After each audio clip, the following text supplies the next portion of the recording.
quality na tinitingnan sa ating kangkong? Yes po, meron po tayong tinitignan na specific. So, una, yung mga size po ng dahon. Ang dahon dapat na kunin natin is malalaki, saka yung magaganda. So, iwasan lang po natin na kunin yung mga yellowish, yung madidilaw mismo na dahon para good quality mabibigay natin kay customer.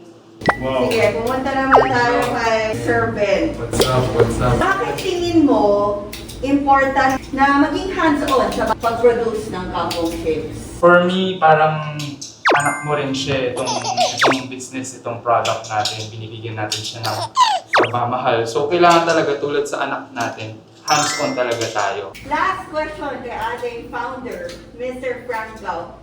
Meron na ba kayong own farm ngayon? Sa ngayon, we get it directly from our farmers, both in Rizal at Pampanga. Di pa tayo nakaka-acquire ng buong farm, pero malay natin, sa awa ng Diyos, in a few years, maka-acquire din tayo.